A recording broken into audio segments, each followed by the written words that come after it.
Welcome to the deep dive. Today we're going to be looking at Yeah, Canadian charity law or- and more specifically what happens when a charity in Ontario Mhm. has its license revoked and Right. wants to get back in good standing. Oh yeah, High stakes stuff. that's a big one. And we've got a great guide here Oh, from B.I.G. Charity Law Group PC to kind of Nice. walk us through this. yeah. So I think it's important to understand that Yeah. charitable status in Canada, it's not just Right. a feel-good title. It actually comes with Yeah. serious benefits: Mm-hmm. tax breaks, public trust, Okay. ability to receive donations. Yeah. So losing that status is a major setback for any organization. With great power comes great responsibility, right? But sometimes it feels like even the most well-intentioned charities can Yeah. trip up on these regulations. Absolutely. What are some of the most common reasons that a charity might have its license revoked? Well, one thing that we see pretty often is actually missing deadlines. Oh, really? Yeah, so we're talking about those T3010 forms Oh, you're right. that charities need to file. Okay. And these forms are essentially a yearly checkup, Oh, God. proving to the CRA and to you as a potential donor that everything is running smoothly. So it's not enough to do good work. You got to document it meticulously. You got to have it all in writing. Gotcha. Another big one is misuse of funds. Okay. Now, this doesn't necessarily mean that someone is pocketing donations. Right.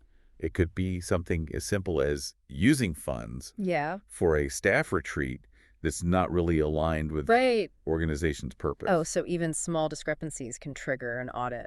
Absolutely. Wow. Yeah. Even things that seem unrelated to your main mission Okay. could be a problem. Gotcha. So staying laser focused on Yes. that organization's core mission That's key. and making sure every dollar spent reflects that. For sure. And the guide explicitly states that Yeah. deviating from that stated purpose is a huge red flag That makes sense. for the CRA. Yeah, Nobody wants to feel like their generosity is being misdirected. exactly. Now, let's say a charity finds itself on the wrong side of the CRA Okay. and they've had their license revoked. Mm-hmm. What happens next? Can they still operate? So this is where things get tricky. Okay.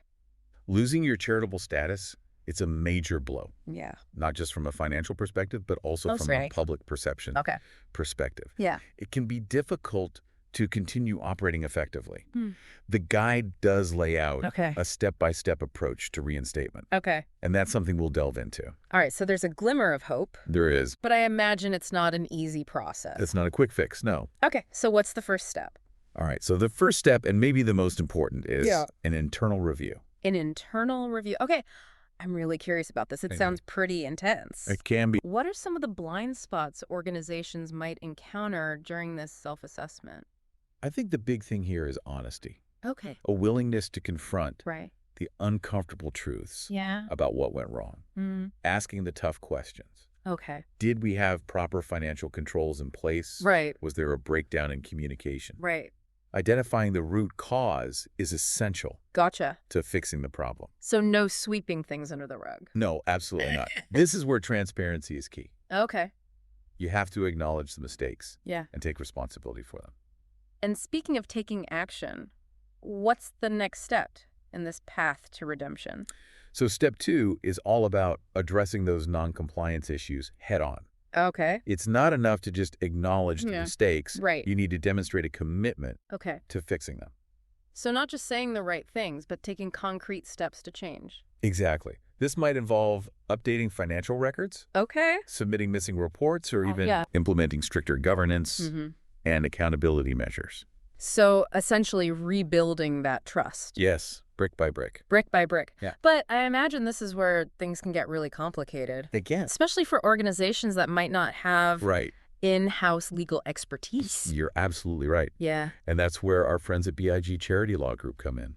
Okay. They really emphasize the importance of Yeah. seeking legal counsel At this stage. at the stage, yeah. Makes sense. I mean, trying to navigate all these regulations Yeah. without expert help could be like trying to perform surgery on yourself. It's a great analogy. Right. Yeah, you don't want to be doing that. Okay, so B.I.G. Law Group can help these organizations understand the nuances of the law That's right. and make sure that they're meeting all the requirements. Exactly. They can really advocate Okay. for the organization. So it's not just about good intentions. Right. It's also about dotting your I's and crossing your T's. Yes, attention to detail is crucial. All right, so we've laid the groundwork with the internal review, and we've addressed the non-compliance issues. What's next on the road to reinstatement? All right, so the next step is engaging with the CRA directly. Ooh, that sounds intimidating. It can be for many organizations. I mean, dealing with any government agency can be a little scary. Yeah, especially when you're trying to get back in their good graces. Exactly. But this step is all about open communication. Okay. It's about reaching out to the Charities Directorate, expressing the organization's commitment to reinstatement. So building that bridge. Building that bridge, exactly. Okay. And seeking guidance on what they need to see. Gotcha. So it's about showing them that you're serious about making things right. And this is another area where legal counsel can be helpful. Okay, how so? Well, they can act as a liaison between the organization and the CRA. Right. Smoothing the communication process. Okay. Making sure everything is handled professionally and strategically. So having them in your corner can make all the difference in navigating that interaction. Absolutely. Okay, so once that initial contact is made, what comes next? So now comes the heavy lifting. Uh-oh. The reinstatement application itself. Okay. This is not a DIY project. I was afraid you were going to say that. The guide strongly recommends seeking legal counsel. At this stage? At this stage, yeah. Make sure everything is prepared and submitted correctly. Exactly. Okay, so what exactly needs to be included in this application? So the application is very detailed. Okay. Covering everything from the organization's history and mission to the specific steps they've taken to address the issues that led to the revocation. Okay. It's crucial to be thorough, accurate, and to provide solid documentation to back up every claim. So you can't just say you've changed, you need to prove it. Exactly. You need the receipts, so to speak. What kind of documents are we talking about here? So it could include updated financial statements, revised bylaws, meeting minutes, letters of support from stakeholders. Okay. Really anything that helps build a compelling case. That shows a genuine commitment to compliance. That's it. Okay, so it sounds like having legal counsel can really streamline this process. It can definitely help ensure accuracy and increase the chances of success. Okay. They can help you navigate all those complexities and advocate for the organization every step of the way. So it's not just about filling out forms, it's about presenting a persuasive case to the CRA. That convinces them to give the organization a second chance. Right, so the application is submitted. Right. Then what happens? Is it just a waiting game? Well, there is a waiting period while the CRA reviews the application. Right. But it's not a passive process. Okay. The guide highlights the importance of ongoing communication with the CRA during this time. So it's not a submit it and forget it situation. Not at all. Yeah. The CRA might have questions. Okay. They might request additional documentation. Yeah. They might even want to conduct site visits. Oh, wow. Or interviews. So it's about being proactive, responsive, and maintaining that transparency. Exactly. Showing the CRA that you're serious about compliance. And I imagine this is another area where having legal counsel can be helpful. Absolutely. They can manage those expectations, facilitate communication. Okay. And ensure that the organization is responding effectively to the CRA's requests. So even with the best legal representation, this all takes time. It does. The reinstatement process isn't quick. Yeah. The guide cautions that it could take several months. Wow. Even a year or more in some cases. So patience is key. It is, but the goal is worth it. Right. To get back to doing the good work they're passionate about. Exactly. And when that reinstatement letter finally arrives, it's a huge moment. It must be. It means the organization can operate with the full weight of that charitable status behind it. Yeah. They can rebuild trust with the public and get back to making a positive impact. It's a long and winding road, but it sounds like reinstatement is possible. It is. For organizations that are willing to put in the work. Absolutely. The key takeaway here is that while the process is challenging, it is possible to regain charitable status. Yeah. But it requires a deep understanding of the regulations, a commitment to compliance, and often the guidance of those experienced legal professionals. Well said, and I'm so grateful to the experts at B.I.G. Charity Law Group for providing this guide. Yeah, they're a great resource. Absolutely. For sure. It's given us a lot to think about. It has. But before we wrap things up, I want to touch on something you mentioned earlier. Okay. Proactive compliance. Yes. What steps can charities take to avoid finding themselves in this situation? That's a great question, and something we'll explore further in our next segment. Sounds good. We'll be right back to continue our deep dive into revoked charity licenses in Ontario. And we're back diving deeper into this whole charity license reinstatement process in Ontario. Yeah. Before we get into proactive compliance, I did want to touch on something we mentioned earlier. Yeah. The importance of getting legal help. Right. A lot of people might be wondering why it's so important to actually bring in a lawyer.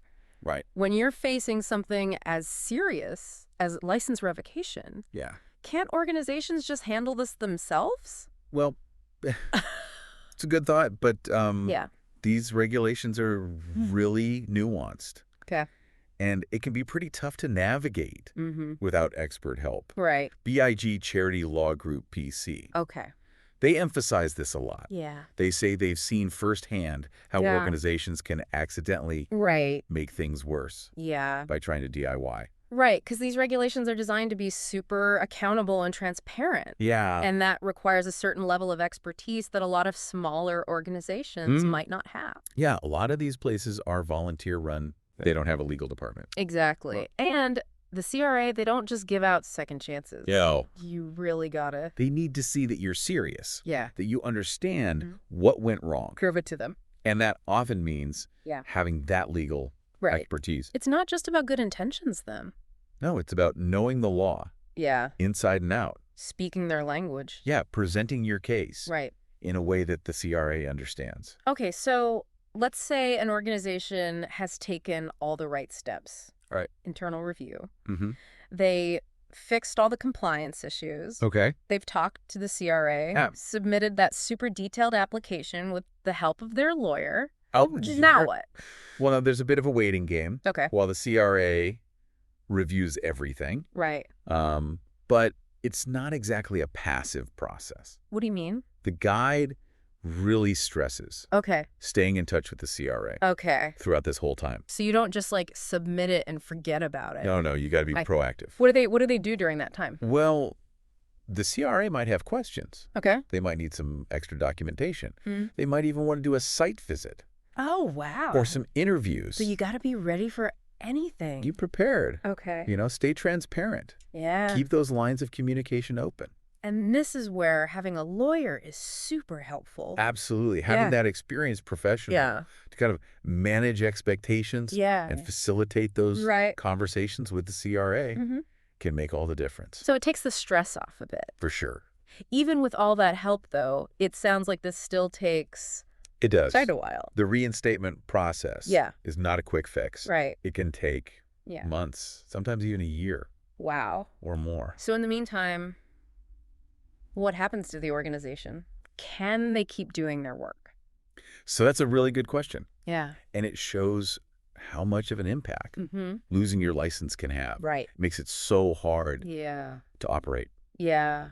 Fundraising becomes a huge challenge. Right, because you can't issue those tax receipts. Exactly. And public trust can really take a hit. People are going to be hesitant to donate. Yeah. So it's a tough situation. So while they're waiting for that decision from the CRA, what can they do to kind of stay connected to their mission? Well, they need to talk to their stakeholders. Okay. Donors, volunteers. Yeah. The people, they help anyone who's involved. Right. They need to explain what's going on. Right. Honestly. Okay. You know, be upfront about the challenges. Yeah. But also show that they're committed to fixing things. So kind of acknowledging the setback, but also emphasizing that they're still dedicated to their goals. Exactly. And hopefully, with time and hard work, they'll get that reinstatement letter. And when they do, what does that mean? It's a huge win. Okay. They can operate again. Yeah. With all the benefits of being a registered charity. Right. Fundraising's back on the table. Right. Tax receipts. They can really just focus on their mission. It's a fresh start. Yeah. It's a chance to rebuild that trust. Right. And get back to making a difference. It's a long road, but it shows that it's possible to recover. Yeah. Anyone out there going through this, there is hope. There is a light at the end of the tunnel. There is. But The best case scenario is obviously to avoid this whole mess altogether. Exactly. Which brings us back to proactive compliance. Proactive compliance. How can charities stay on the CRA's good side? And that's what we'll be talking about next. Let's get into it. All right, and we're back for the final part of our deep dive today. Okay. Looking at how charities in Ontario can avoid having their licenses revoked in the first place. Yeah, so we've covered a lot today. We have. All those common reasons for revocation, the steps to reinstatement. Right, it's a lot. But like they say, an ounce of prevention is worth a pound of cure. Absolutely. So let's talk about proactive compliance. Okay, so what can charities do to stay on the CRA's good side? Well, the guide really emphasizes good governance practices right from the beginning. Like building a house, you got to start with a solid foundation. Exactly. Okay, so what are the building blocks of this foundation when it comes to charities? The first one's pretty straightforward. Okay. You got to know the rules. Understand the regulations. Yeah, know the guidelines, the policies, all the reporting requirements. It sounds obvious, but you'd be surprised how many people trip up on that. More than you'd think. Right. Yeah, just not being familiar with the rules. Knowledge is power, especially in this world. For sure, but it's not enough. Yeah. To just read the rule book. You got to put those rules into practice. Okay, so what does that look like? So one of the key things is having really strong financial controls. Okay. Clear procedures for handling donations, tracking expenses, making sure all the financial stuff is transparent. It's like you got to treat the CRA like your bank. Yeah, right. Right? You're managing money responsibly. Exactly. They want to see those checks and balances. They want to know that you're divvying things the right way. And this is where having a good finance person on staff can be really helpful. Absolutely. Or even a consultant. Yeah. Someone who can set up those systems and make sure everything's documented properly. And not only does that reduce the risk, but it makes things more efficient. Exactly. So it's a win-win. But good governance, it goes beyond just the financial stuff. So what else is involved? It's about making sure everyone's on the same page. Okay. When it comes to compliance. Yeah. Board members, staff, everyone. So providing training? Yeah. Making sure everyone understands the importance of following the rules. Exactly. And fostering a culture where people feel comfortable speaking up. Okay, so like a culture of compliance? Compliance, exactly, where everyone feels responsible for doing things the right way. And having access to good legal advice from the start? Oh, that's huge. Can really help with this. Absolutely. Think of it like preventative medicine. Okay. For your organization. So you've got an expert in your corner. Yeah. Who can anticipate those problems and help you stay on track. Yeah, someone who can guide you through all those tricky areas. And ultimately, that's what allows charities to do their best work. Absolutely. Making sure every dollar, every hour goes towards fulfilling that mission. That's what it's all about. That's it. Making a difference. Well, I think this has been a really great conversation. Yeah, it's been great to dive deep with you today. And a big thank you to B.I.G Charity Law Group. They're a great resource. They are. For sure. Their guide was really insightful. Absolutely. And for our listeners, thanks for joining us on this deep dive into the world of charity law in Ontario. Yeah, we hope you learned a lot. We hope you found it helpful. Definitely. Remember, knowledge is power. It is. And the more we understand about charities, the better we can support their work. Couldn't have said it better myself. So until next time, keep learning, keep exploring, and diving deep